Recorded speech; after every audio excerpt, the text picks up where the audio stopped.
This is Kentucky's Voice Radio, covering the latest state and local issues with Tom Fallbush, Bob Scott, and Jim Waters. All right.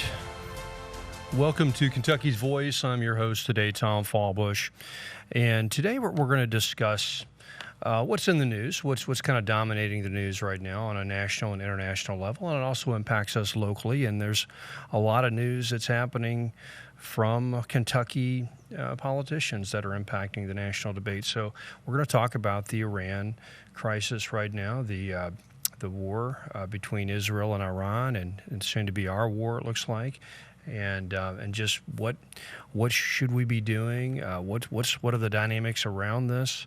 Going to explore different issues, different angles, just big picture stuff. Like, why does America have this, history of being isolationist, but at the same time needing to get to kind of jump back out in the world and impact things? And it's a ebb and flow throughout our history, and we're going to talk about that. Also, Israel, why should we support Israel? What's that all about? And if you're a Christian, for example, if you're an evangelical Christian, which a lot of conservatives and a lot of people that are watching this program, listening to this program, people that would identify themselves as evangelicals who have been raised in the faith and have been taught that Israel, there's an important place in history for Israel, and we should support them. And so let's unpack that a little bit. It's like, and more importantly, I'd like to hear your thoughts.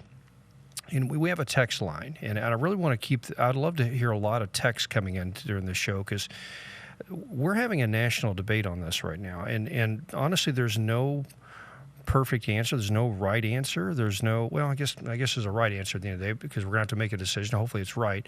But there is no good option at the end of the day. All the options are bad in a lot of ways, and so this is what's the lesser of two evils in a sense. We're going to make that type of decision in this moment, and so it really lends itself for a debate and a discussion, and that's one thing our country is good at. We are good at discussing and debating, and that's what we have freedom of speech. We have we have the press. We have the ability to think. We're all citizens. We can vote. This is you don't find this in other countries. You can't go to China and debate, hey, is China going to go to war?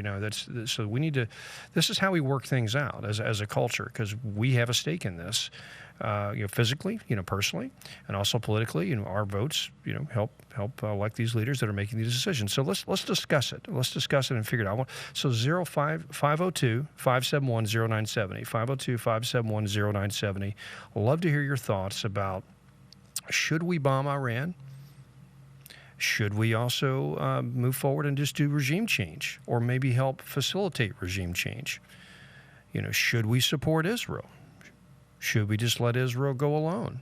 Should we punish Israel? Should we be against Israel? I mean, these are, there's so many different questions going on in this stream of thought right now that we need to figure out. And so 502-571-0970. Love to hear your thoughts.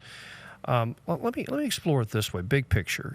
America has had a historic, instinct to be isolationist, and that's a term for just, hey, we want to retreat to Fortress America. We've got two oceans on either side of us. We have two neighbors, north and south, that are pretty benign and not aggressive. And so we've got we're pretty self-sufficient. We got everything we need on our own continent. We got all the resources we need. Why do we need the rest of the world? Let's just don't get yourself involved in all these foreign conflicts, and that'd be better for everybody. And throughout history, you've seen that theme. I mean, even our founding father, George Washington, would say that don't get yourself involved in all these European conflicts. Just avoid that. The Monroe Doctrine is all about that. Europeans and the rest of the world do not get involved in this hemisphere. This is America. This is our hemispheric defense, Fortress America. We had this idea after World War I. We went over and helped Europe and defeated the Germans and those powers, and we came back and we suddenly said, listen, we're done with that. We're going to be isolationist, and we're just going to worry about America. And then, of course, the fascism brewed up, communism brewed up, and you had these huge threats that developed internationally that we were eventually dragged into because, hey, they're attacking us now. It's with the Japanese attacking us at Pearl Harbor and all that. So sometimes we don't get a choice in that matter. We can't just be isolationists. They're going to come after us. And if you sit there and let your enemies, your adversaries, build strength, build capability, and if they have hostile intent, it's irresponsible not to go beyond your borders and go deal with it. And proof of that is, let's look at the state of Israel. The state 1967. I mean, people probably know their history here. The 6-Day War in 67. You had Israel sitting there and surrounded by all these Arabs, hostile Arab nations. Egypt, Syria, Jordan, Lebanon, and Iraq even. And they're all building up these massive armies and running them right up to the border, and they're sitting there and they're threatening. We're going to take out Israel. We're going to push them out. We're going to just go ahead and destroy this country, and we're tired of it. We're tired of how they've mistreated the Palestinians, and we don't believe in Zionism and all this stuff. Arab nationalism and all this stuff. So Israel said, you know what? This is kind of crazy. We can't let them do this. Let's just go ahead and preempt. Let's just go ahead and just attack because we know they're about to attack. So let's go ahead and attack ahead of time and got to prevent them from getting the advantage. And they did.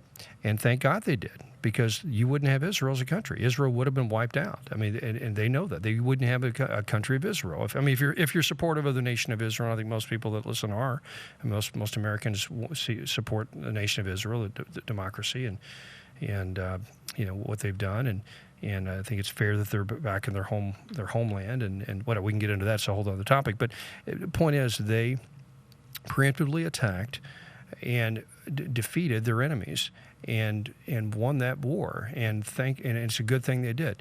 And so the question, so they're doing the same thing now. So that doctrine has sort of played out throughout their history.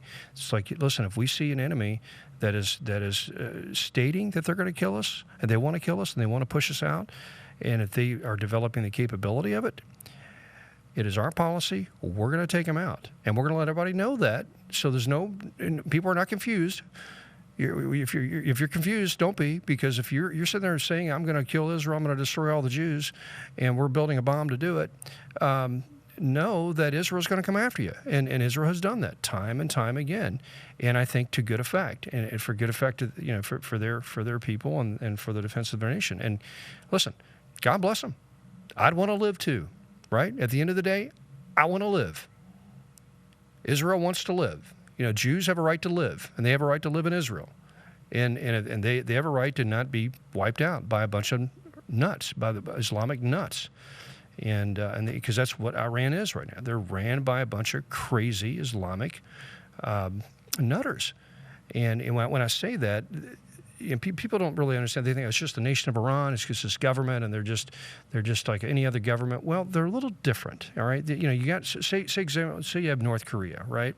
And you say you have, or even the Soviet Union, right? You had these are our adversaries. They were evil. They were enemies, but they had a certain amount of rationality to their debate, to their adversarialness, or whatever, to who they were, and so they had a self-preservation instinct. They weren't there to destroy themselves, and so you could kind of ebb and flow with that dialogue, have a treaty with them, have an engagement with them. When you're dealing with a theocracy like Iran that bases their worldview on an apocalyptic Islamic religion, and there's a whole theology called the 12th Imam, the 12th Imam, and also the idea of the Mahdi, which is basically their version of their Messiah. It's the Islamic Messiah. They believe the Iranian. I'm not an expert on Shia Islam, but I'm going to paraphrase the best I can.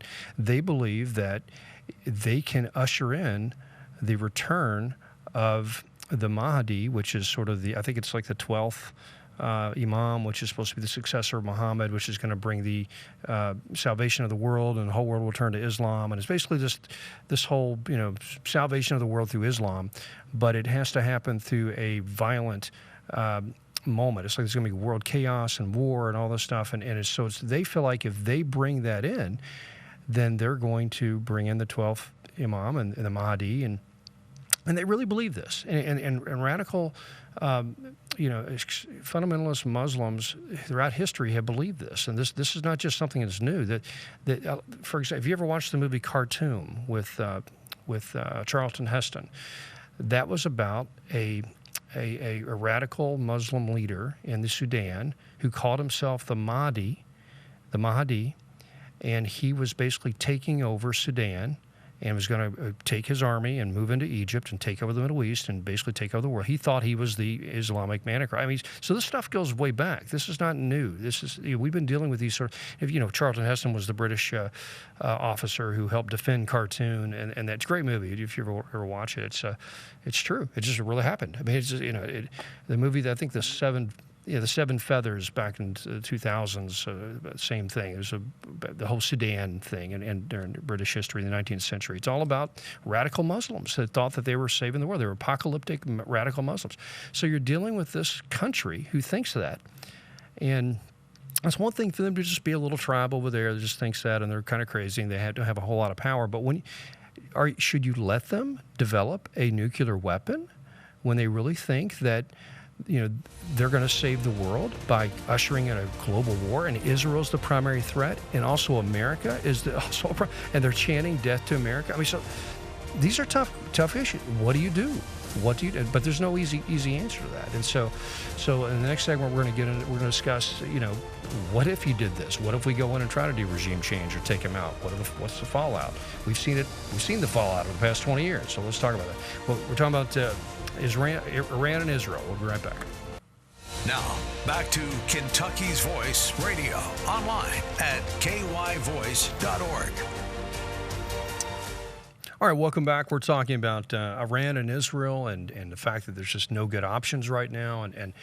I'm really curious about what you think, because this impacts all of us, impacts the world, impacts Kentuckians, it impacts your children who are in the armed forces, who may be called up to the armed forces. I mean, if this turns into some sort of global conflagration and we're in World War III, and I've got nieces and nephews, and I've got a brother in the military, and it's like, you look at this stuff, it's like, well, this is not just academic. This stuff really impacts the truth. And of course, we went through the past 20 years, the war on terror here since early 2001, and so we've seen all this play out. So there's no, we've got plenty of examples to look at of what can go wrong by doing this sort of action in the Middle East, by using military, means to address these sort of issues, and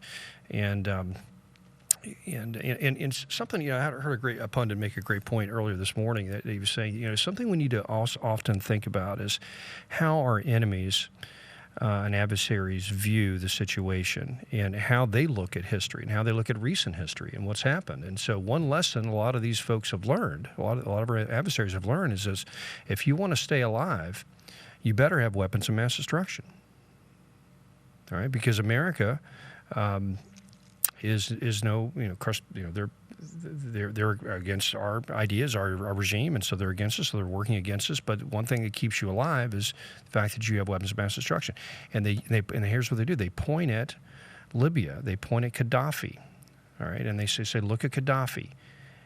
What did he do? He went in and he gave up his weapons of mass destruction. Gave them up voluntarily and said, hey, guys, I'm going to play nice. I'm going to come into the world system, and I'm going to give up my weapons of mass destruction. What did we do?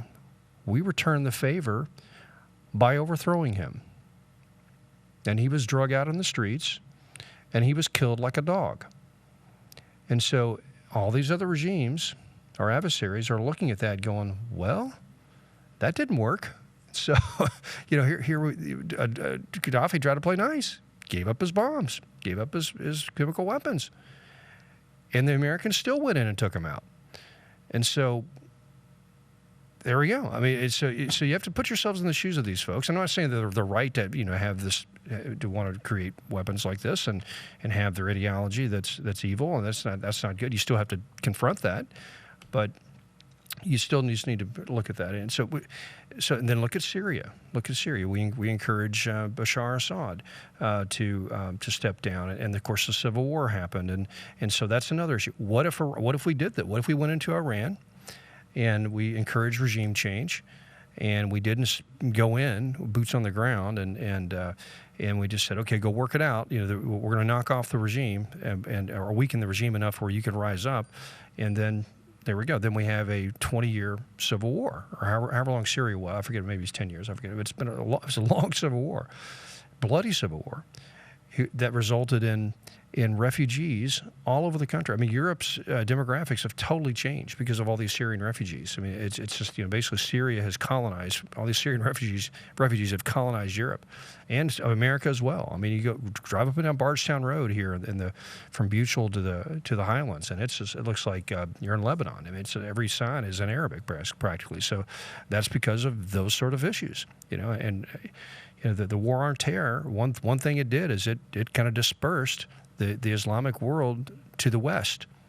And so is that a good thing or not? I don't know. I mean, you got a whole. I do know. I don't think it's great to have a bunch of folks that believe in Islam in their heart of hearts to come to America, because it's at the end of the day. I mean, I'm sure there's great Muslim people and there have been great American citizens, but if you really believe it, Islam is more than just a religion. It's a political system, and it's counter to American values at the end of the day. If you're really going to believe what the Quran says, it's basically we're going to create a theocracy, and it's going to be governed by the Quran, and everybody else that doesn't agree with it, you're going to be second-class citizens, and just deal with it. And that's Islam's history. And so I just just is what it is. I mean, you might be fine people, but if you really believe that stuff, it isn't really compatible to our way of life. And so maybe you ought to go back to your countries where they have that way of life, but you don't like that way of life. You left it, right? Because it's it doesn't work for some reason. Well, I wonder why it doesn't work. Maybe your ideas don't make any sense. So whatever, that's a whole another topic. But yeah, so there's going to be, we've seen this play out. So say Iran goes into some civil war. And Iran is 90 million people. I think Syria is only, maybe 20 million, 15, 20 million people. Not as many people. 90 million people, that's a huge country. That's a third of the size of the U.S., basically. And so, and then you have, neighbors. They have neighbors like China. Like, of course, Afghanistan's kind of a basket case, but you've got Russia to the north. You've got Turkey not too far away. What if those countries came in and said, we're going to come in and we're going to put this civil war down. We're going to go and take over this part of Iran, and then then you have this this chess game with all of our adversaries trying to carve up Iran, and I mean it's I know I'm not saying that's the reason not to do regime change. It's just there's a lot of risk here. This is a lot of risk. We got to talk through that. We've seen it all play out. This isn't academic. We've seen it play out in Syria in front of our eyes. And of course, Iraq's always been you can use that example. Okay, let's go in and let's say we want to go in and topple the regime, and then we take American boots on the ground, and you got Iraq. There's that example. So look at years of occupation, years of basically a counterinsurgency, and just the cost of blood and lives and treasure to do that. So I mean, there's just, like I said, there's just no good answers here. But same thing, you can't let them get a bomb because they're crazy, and they'll probably use it, or they'll empower somebody to use it. They'll give it to some terrorist organization like Hezbollah or Hamas and say, here, go blow up Israel, and don't just say you did it and we didn't, but just go do it anyway, because it's part of we want to bring back the Mahdi, because it's it's going to save the world. We want the apocalypse to occur. And so there's just no good answers here. And so the fact that people have strong opinions on this, I'm glad they do, but we need to be a bit humble about it all, because this is a very complex part of the world. And the military solution, it's a good solution, but it's just one tool in the toolkit, and sometimes it has blowback, and And listen, I'm as hawkish as anybody. I'm a cold warrior. I'm all about taking out our enemies. And I've got my favorite genre of entertainment is just a good old American war movie, right? And I'm gonna, and I'm there. And I've got my gun collection, and I'm waiting for the. I'm Red Dawn, man. I've got a Red Dawn poster in my office, and so just bring it on, Americans. We know how to. We'll get it done. We'll get it done. If we do make our mind up to go do something, we'll get it done militarily. It's just the political side of it, and the blowback is what we don't have a good angle on. It seems like historically. Look at Vietnam. Look at Afghanistan. We win those wars militarily, but we lose them politically. And so, so anyway, no good answers. I don't know. I'd love to hear your thoughts. So 502-571-0970, 502-571-0970. That's a text line, right? So you have to text that. We can't take calls yet since we're doing television. But no good answers. We've got Rand Paul, of course, coming out against a lot of this. He's totally against military action, and he wants to get the Congress to vote on a war powers resolution to actually do anything in Iran. I mean, that's probably not going to happen, but I think constitutionally he has a strong case to be made there. You go attacking another country, a foreign country. That's tantamount to declaring war, so that does seem to have a war powers angle to it. But George Bush didn't get that, and we have a doctrine that says the president has a right to take on these sort of things within a short interim time for peacekeeping and for whatever reason. So he's got some leeway to do that. So. But and of course we have Thomas Massey, the same thing. He's calling out the Trump administration on this. So it really impacts our state. We're going to play some clips from them here in the next segment. And matter of fact, when we come back, we'll talk about how people are feeling about this, especially Republicans and conservatives, about how are they. What's the opinion polls say on what we should do? Just bomb them militarily, regime change, or what? What do we do? Or just nothing? What do we do? Well, we're talking about Iran. We're talking about Israel. We'll be right back. You're listening to Kentucky's Voice and Iran and Israel.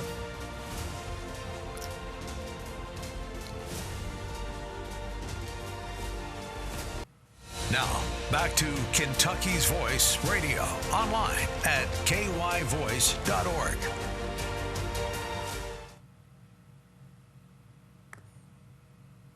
Republican support is for the possibility of strikes. What's the latest you're seeing? Yeah, I mean, look, what we see in the data, and I've looked at a number of different polls. They've asked it different ways. But the clear majority of Republicans, in any poll that you look, GOP on U.S. airstrikes against Iran, if Iran's pursuing nuclear arms, you see it here. The Republican Party, again, is with Donald Trump, 69% in this particular poll from the Chicago Council that was taken a few months ago, compared to 27% who are opposed. But again, even if you look at the other polling data, it all points in the same direction. Republicans are with Donald Trump on this particular issue, and they're with Donald Trump at large. And when you go against Donald Trump, you go down.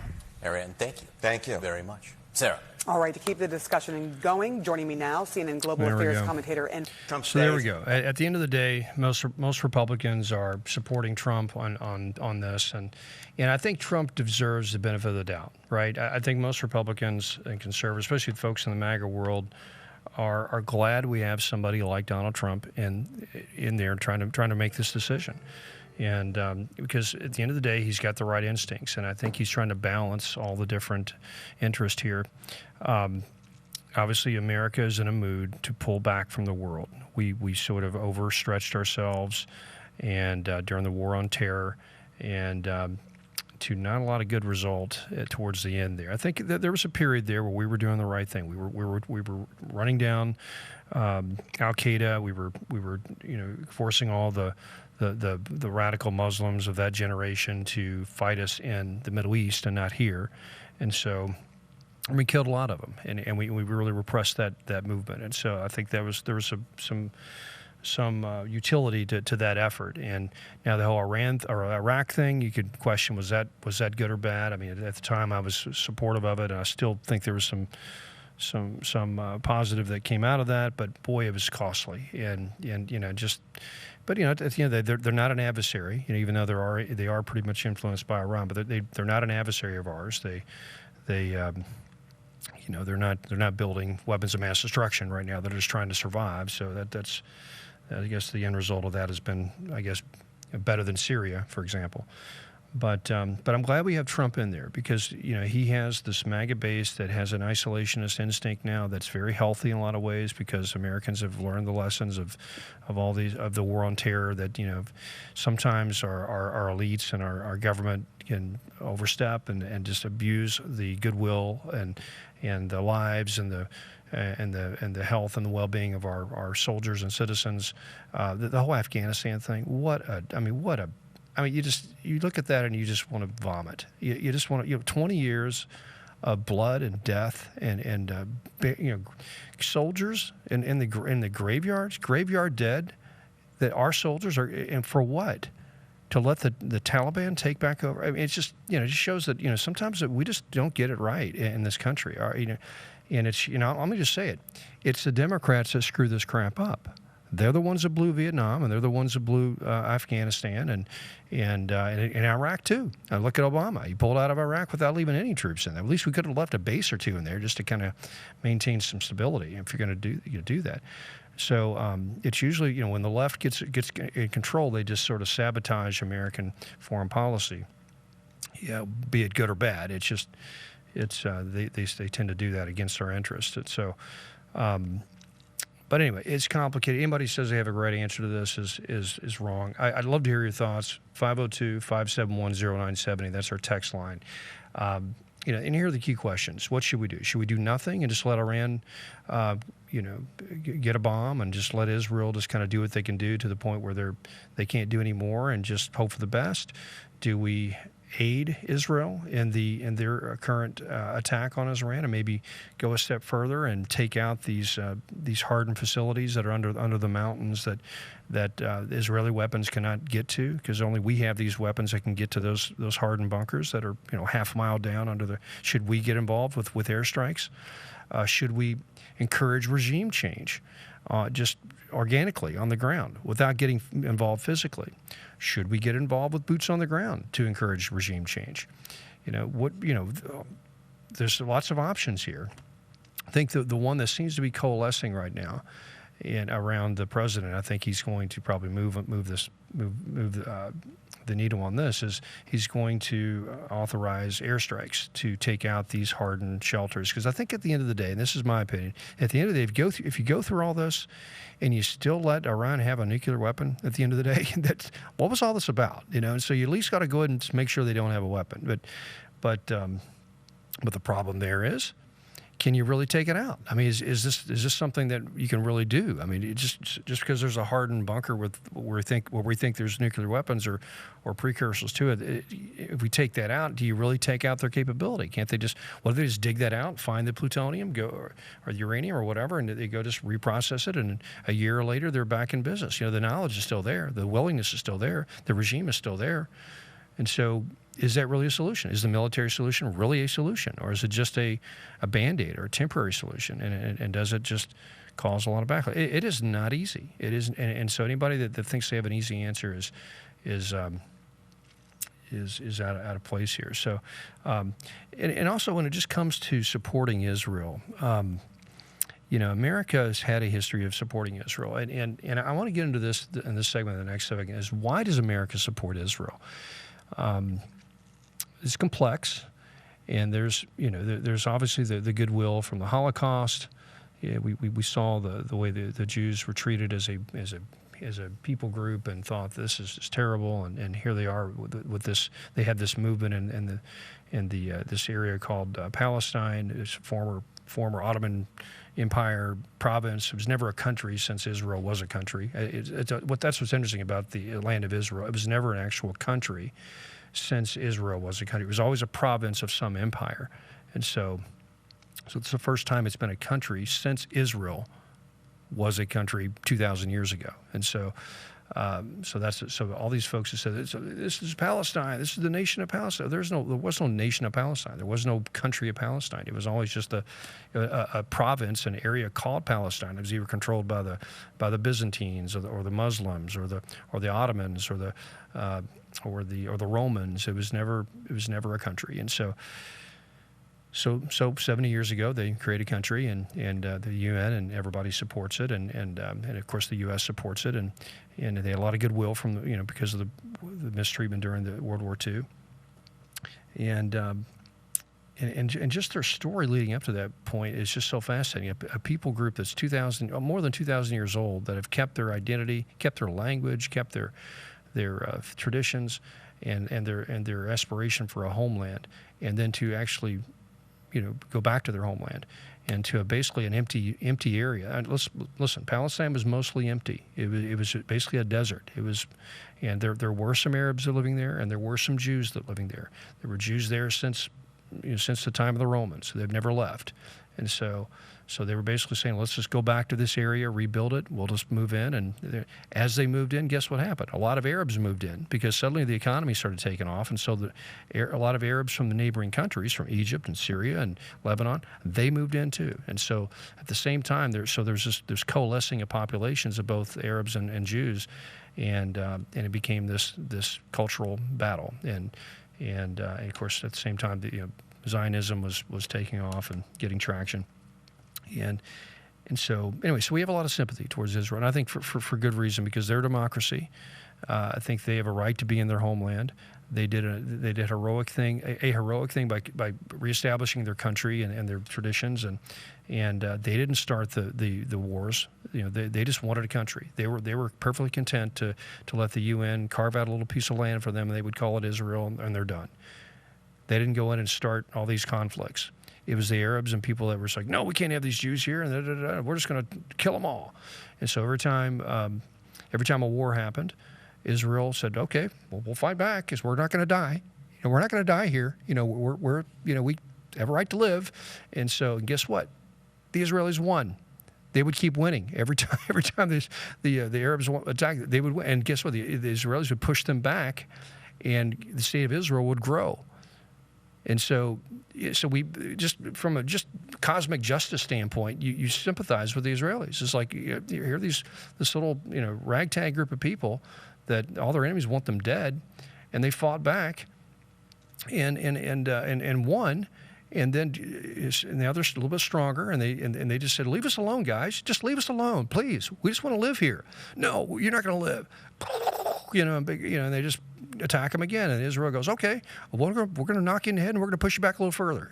And they do, and they keep doing it. 40 Israel's doubled and tripled the size of their country, and it's not because of aggressive moves on their part, right? It's because of defensive wars, and so you sympathize with that, and of course you had the Cold War going on during that era. So a lot of these Arab countries sided with the Russians and the Soviets, and Israel sided with us, and so that going on, and then just the whole, sort of the cultural, religious storyline here, of Jews returning to their homeland, and of course America being a Christian country, and how we celebrate the Jewish heritage of our faith, and because basically Christianity is Judaism. It's just Judaism that's just with a New Testament approach to it, with Jesus basically coming in and being the Messiah that Judaism called for, and so we get that, and so you have that interest there. So there's a lot of very sympathetic reasons. Tell you what, I'm going to play this real quick. This discussion has been going on a long time, and it's fascinating. I saw this video this morning. I wanted to play it for you all. This is Richard Nixon, 1992, talking about this topic. So you make the observation. We got it. United States that no president. You make the observation in your book, and you say that you have said it many times when you were president of the United States, that no president is ever going to desert Israel, right? Correct. I put it more bluntly. I said, as I told congressional leaders during the 1973 Yom Kippur War, no American president will let Israel go down the tube. All right. Democrat or Republican, it's not an issue. That is stated fairly categorically, and yet in your book you make it clear at the same time that Israel really is not of any enormous strategic value to the United States anymore. That's correct. So why then would the United States continue to burden itself with huge loans, in some cases outright grants, to the Israelis, jeopardize possibly young American fighting men, when there is no strategic value involved, or little strategic Because the value? United States is concerned by more than strategic values. I'm going to stop it there because we're about to run. I'm going to continue this right after this break, but let's see what Richard Nixon has to say about why this is important and why Nixon. Because Nixon was the president during the 1973 Yom Kippur War, which was a huge war in Israel's history, and where they almost lost. They almost lost it, and so he understands it on a real visceral level because he experienced it. So we'll be right back. Listen to Kentucky's Voice. They're talking about the Iran-Israel conflict and what does old Richard Nixon have to say about this? Kind of interesting to hear. So we'll be right back. Now, back to Kentucky's Voice Radio, online at kyvoice.org. All right, welcome back to the show. We're talking about the Israel-Iran conflict right now and just how to view this. It's just, like I said, there's no good answers here. This is a very complex issue, and anybody that has any mind about themselves, any humility about themselves should approach it with a certain amount of, I guess humility. I guess use the word again, because there's no way to really tackle this in a way where there's not a lot of risk. There's just risk either way, and so now it's just what's the lesser of two evils. And so I'd love to hear your thoughts. We have some text coming in. We have a text line, 502-571-0970. I want to hear what Kentuckians think because, listen, all of our national leaders here in Kentucky, Rand Paul, Thomas Massey, even the governor himself. I mean, there's lots of conversation that's being had that where Kentucky has kind of an outweighed impact on the country because a lot of the opposition that Trump sees right now is coming from Kentuckians. It's called somebody brought it up yesterday. I think Jim brought it up on the shows, like the bluegrass resistance or something. And be it good or bad, I don't know. I guess one thing is we're forcing the conversation, which needs to be had, because America's went through a lot of trauma these past 20 years fighting the war on terror. And we've seen the good and bad of all these decisions and laid out in front of us and laid out in graves in front of us, right? And so this isn't just academic. This isn't just some neocon fantasy and dream. This isn't just rah-rah America. At the same time, we have a right to live too. And somebody over there is chanting death to America every day.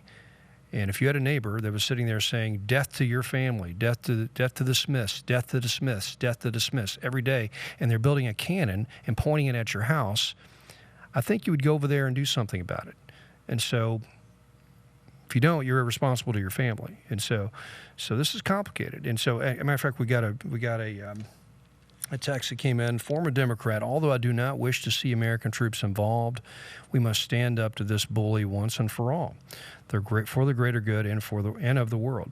On a side note, I do not see Trump as an isolationist.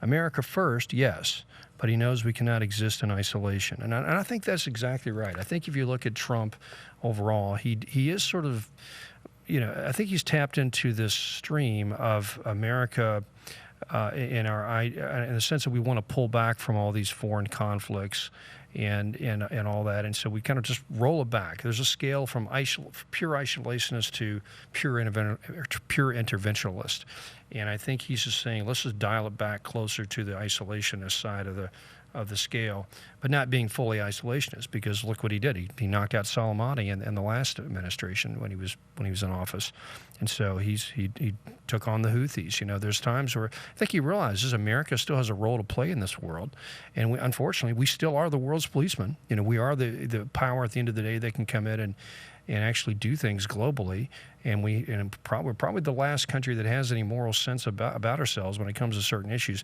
Though I can argue that, I don't know, because the past 20 years we've been out there pushing the pride flag in Afghanistan, like we're some sort of moral heroes here, and so I don't know. So I can argue against that too. But generally speaking, when it comes to the big life and death issues, America has always been a force for good, and so and especially if they're ran by administrations like this current administration, I think we are a force for good. And so anyway, so there you go. So great comment. Appreciate that. If you have any more thoughts on this, please text us. But we're going to go back to this clip from Richard Nixon. This is from 1992. He's on Nightline with Ted Koppel, and they were just talking about Israel. And I just watched this. I just found this clip today, and it's like, well, that is a fascinating clip because it's right now. That's what we're doing. So let's just finish this up and see what he has to say. Why it's important, or why America supports Israel. So itself with huge loans, in some cases outright grants to the Israelis, jeopardize possibly young American fighting men when there is no strategic value involved, or little strategic Because the value. United States is concerned by more than strategic values. That's maybe a weakness, but it's the way we are. And there are moral issues involved here. We don't have an alliance with Israel. As you know, they're not an ally of the United States in the technical sense. But we have a bond to Israel that's much stronger. It's a moral commitment because of what happened during the Holocaust, and a moral commitment because it is a democracy, the only democracy in that area. And under the circumstances, that is why American presidents and the American people in the future will support all out the survival of Israel if it's attacked. You've always been a very tough, pragmatic man. And I just wonder if you were the president of Israel and you heard Richard Nixon talking that way, or for that matter, heard any sitting American president talk that way, and say, but there's really no strategic value anymore, how much faith would you place in that kind of a moral commitment if push really came to shove? If I were the president of Israel, I put a great deal of faith in it because of the track record of the United States, and also because he would know that that is the way the American people are. There is no doubt whatever of our commitment to Israel. So, yeah, I guess so. I tend to agree with that. That's the way the American people generally are good people, but sometimes, we are, there's no better friend and no better enemy. But there's a phrase there. Basically, sometimes it's not it's not a good thing to be an ally with America because they'll leave you. I forgot the whole. I'm sure people will correct me on that, but you just look at Vietnam. We were allied to the South Vietnamese, and we let that regime fall. Look at Libya. They were trying to play nice, and we took them out. Look at Afghanistan. Sometimes we screw up, and it's usually because when the left takes over our foreign policy, and they have sort of this anti-American instinct about them, and so, but generally America has that. We try to do the right thing on the world stage, and so I think he's right about President Nixon was right about that. So anyway. So this debate's going on pretty heavily right now. So I'm going to play another clip, and this is Ted Cruz and Tucker Carlson. They've been going at it, and of course Tucker's been a little bit more on the let's not go to war thing, and now people have called him anti-Semitic, and so he's kind of smarting at that, and he's had his sparrings with the president over this, and so Ted Cruz is more of a traditional, Republican, conservative, where he supports Israel, and he has a lot of, theological reasons why as well. And so Tucker's trying to unpack that a bit. So we're going to go to that clip and see how this plays out. So, from the Bible, those who bless Israel will be blessed, and those who curse Israel will be cursed. And from my perspective, I want to be on the blessing side of things. Of those who bless the government of Israel? Those who bless Israel is what it says. It doesn't say the government of, it says the nation of Israel. So that's in the Bible. As a Christian, I believe that. Where is that? I can find it to you. I don't have the scripture off the tip of my... You pull out the phone and use the Google. It's in Genesis. But so you're quoting a Bible phrase. You don't have context for it, and you don't know where in the Bible it is, but that's like your theology? I'm confused. What does that even mean? Tucker. I'm a Christian. I want to know what you're talking about. Okay. Where does my support for Israel come from? Number one, because biblically we're commanded to support Israel. But number two... Well, hold on. I'm not holding on. Hold on. You're a senator, and now you're throwing out theology, and I am a Christian, and I am allowed to weigh in on this. We are commanded as Christians to support the government of Israel? We are commanded to support Israel. And what does that mean, Israel? We're told those who bless Israel will be blessed. But hold on, define Israel. This is important. Are you kidding? this is a majority Christian country. Define Israel. Do you not know what Israel is? That would be the country you've asked like 49 questions about. So that's what Genesis, that's what God is talking about. The nation of Israel, yes. So is that the current borders, the current leadership? He's talking about the political entity called Israel? He's talking about the nation of Israel. Yeah, nations exist, and he's discussing a nation. A nation was the people of Israel. Is the nation They're the descendants God's of referring Abraham. to in Genesis, is that the same as the country run by Benjamin Netanyahu right now? Yes. It is. Okay. And by the way, it's not run by Benjamin Netanyahu as a dictator. It's a democratic country that elected. He's the prime minister. We're going to stop it there, but you can see just the nature of this. People are really starting to question the sort of the knee-jerk instinct that a lot of American Christians and Christian conservatives have about supporting Israel. And what's that about? You know, why are we called to support Israel? What does that really mean? Is Israel really the modern state of Israel, or is it just like a lot of theologians will say, well, Israel now is just it's just a church. Israel has transferred their sort of identity from the nation of Israel and Jews themselves to the church, and that's a popular belief amongst a lot of denominations. So I don't know, and I tell you where I fall on this. I fall on the Ted Cruz side. I think that the Bible's pretty clear on it, and about supporting the nation of Israel. And you just look at the history of it. I mean, look at the story of Israel. I mean, how do you explain what is going on with the Jews without some sort of something esoteric, something spiritual that's kind of unique? Why the Jews? Why is the world obsessed with this little group of people, and why have they been successful, despite all that, and why have they maintained their identity and then reestablished a country 2,000 years after they didn't have one, and also the Bible talks about the fact that they will reestablish their country and they'll actually speak their language again, and the whole prophecy of the dry bones and all this, and that's kind of interesting. It's kind of different. It's like, even if you're not a Christian, you're like, well, that's kind of, where are these other people groups like that? Where are the Hittites? Where are the Elamites? Where are all these little strange tribes that lived 2,000 years ago? Why aren't they still around? Where's the Babylonians? It's, I'm saying it's kind of unique that Israel is who they are and what's going on now. And just look at what's happened over the past 100 years with just the state of Israel, how they keep winning all these wars miraculously, and it's quite a story. And you have to think, well, there's something going on. And why do people just, when they talk about Jews, there's pretty hard opinions about the Jews, right? Either you're okay with Jewish people and Jewish life, Jewish culture, or sometimes people get really upset, and they're just like, they're offended by just Judaism and Jews in general. I mean, look at Candace Owens. She's kind of gone off the rails in some weird anti-Semitic diatribe, and I get it. She's somehow offended by the Daily Wire guys. I get it. I don't know, but how that turns into anti-Jewishness and anti-Israel stuff is just kind of really odd. It's terrible, because she's such a great pundit on so many issues, and a great. She's just very sharp. She's a great woman to have in a conservative cause, but she's kind of just shot herself in the foot. And then Tucker, I think Tucker is a bit more of he's playing with ideas, and he's using his sort of his mainstream media sort of instincts of being provocative to try to flush these ideas out. And but he's flirting with a bit of anti-Israel. Though he's not. He claims he's not, but he's flirting with it, and so it's causing a lot of issues. So anyway, no easy answers here. Something's going to happen in the next few days. America's probably going to be dropping some bombs here, at least, is just what it looks like. And so now what's that mean for the rest of the Middle East and Iran and us, and who knows? But God bless us. God bless America. Let's hope it works out for the best. Maybe the Iranians can actually stand up and actually overthrow the regime. We'll see.